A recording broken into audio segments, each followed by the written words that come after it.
Shalom, మీకు ఉదయకాల శుభములు. అనుదిన వాక్య ధ్యానం డైలీ బ్రెత్కు మీకు స్వాగతం. Praise the Lord. ఈ దినము కొరకు సిద్ధపరచబడిన దేవుని వాక్యము యెషయా గ్రంథము 60వ అధ్యాయము 1వ వచనం. నీకు వెలుగు వచ్చియున్నది, లెమ్ము, తేజరిల్లుము, యెహోవా మహిమ నీ మీద ఉదయించెను. ప్రభునందు ప్రియులారా, ముందుగా మీకు హృదయపూర్వక వందనములు తెలియజేస్తున్నాను.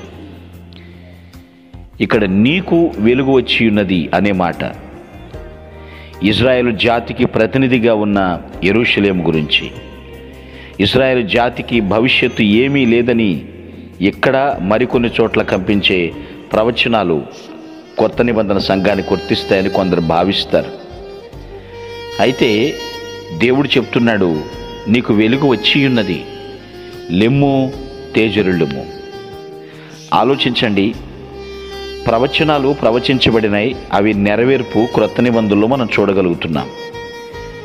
జీవపు వెలుగైన యేసుక్రీస్తు భూమి మీదకి వచ్చారు. దేవుని మహిమను కలిగి ఆయన జీవించారు. భవిష్యత్తు కాలం గురించి కూడా ఈ ప్రవచనం అయి ఉండొచ్చు. 1000 ఏళ్ల పరిపాలనకు అక్షరార్థంగా వర్తించవచ్చు ఈ ప్రవచనం. చివరిగా క్రొత్త భూమి, క్రొత్త ఆకాశ విషయంలో కూడా జరిగే శాశ్వత నెరవేర్పు కూడా అయి ఉండొచ్చు. ఏది ఏమైనప్పటికీ కూడా దేవుని మహిమ మన మీద ఉదయిస్తుంది.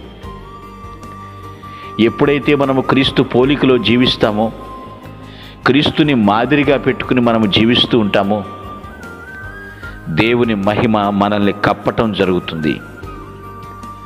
వెలుగు వచ్చినది, లెమ్ము, ఎందుకు అలాగే కూర్చునుంటావు? నువ్వు లేస్తే దేవుడు మనల్ని తేజరిల్లేటట్లుగా చేస్తాడు. ప్రియమైన దేవుని బిడ్డలారా, వెలుగుని కోరుకుంటారు కొందరు, చీకటిని కోరుకుంటారు మరికొందరు. వెలుగులో వెలుగాలనుకుంటారు కొందరు, చీకట్లోనే జీవించాలనుకుంటారు కొందరు. ప్రభు చెప్తున్నాడు, నా మహిమ నీ మీద ఉదయించు. వాస్తవంగా చెప్పాలి అంటే ప్రియులారా, దేవుని మహిమ మన మీద లేకపోతే మనం దేనికి పనికిరాం. ఆయన మహిమతో మనల్ని కప్పకపోతే మనం దేనికి కూడా పనికిరాం. వాస్తవంగా మహిమ దేవునిది, కానీ మనపై ఉదయింప చేస్తున్నాడు ఆయన. కొందరు వెలుగుని గ్రహించలేకున్నారు, చీకట్లోనే గడుపుతున్నారు. కొందరు వెలుగును అస్సలు పట్టించుకున్నట్లేదు, చీకటి బాగానే ఉందలే అనుకుంటున్నారు. కానీ ప్రభు అంటున్నాడు, లెమ్మో, తేజరిల్లుము. దేవుడు వెలుగై ఉన్నాడు. ఆయన వెంబడించు వారు చీకట్లో నడవరు, జీవపు వెలుగును కలిగి ఉంటారు. దేవుడు మనల్ని జీవింపచేశాడండి. మన నాసికా రంధ్రాల్లో జీవవాయువుని ఊదాడు. ఆయన యొక్క జీవము ద్వారానే మనం ఈరోజు బ్రతికి బట్ట కట్టగలుగుతూ ఉన్నాం. దేవా, నీ మహిమ నా మీద ఉండాలని కోరుకోవాలి ఎప్పుడు కూడాను. నీ మహిమను పొందుకున్నప్పుడే ప్రభువా నేను రాణించగలను అని విశ్వసించాలి. ఆయనతో సమాధానపడాలి. ఆయన యొక్క కృపను మనము పొందుకోవాలి. ఆయన యొక్క దీవెనలకు వారసులు కావాలి. ఎన్నాళ్ళు చీకటి బ్రతుకులు, లెమ్ము, తేజరిల్లుము. ఉన్న చోటే ఉంటావా? దేవుడి నుండి బలంగా వాడుకోవాలనుకుంటున్నాడు. తన మహిమను నీ మీద ఉదయింపచేసి అనేక మందికి నిన్ను సాక్షిగా వాడాలనుకుంటున్నాడు. ఆయన చేతిలో పనికొచ్చే పాత్రగా, పనిముట్టుగా నిన్ను వాడాలనుకుంటున్నాడు. ఆయన మహిమ నీ మీద కప్పబోతున్నాడు. లెమ్ము. ఇప్పటికే చాలా చోట్ల చీకట్లు ఆవరించి ఉన్నాయి. ఆ చీకటిని పారద్రోలటానికి ప్రభు నిన్ను సాధనంగా వాడుతున్నాడు.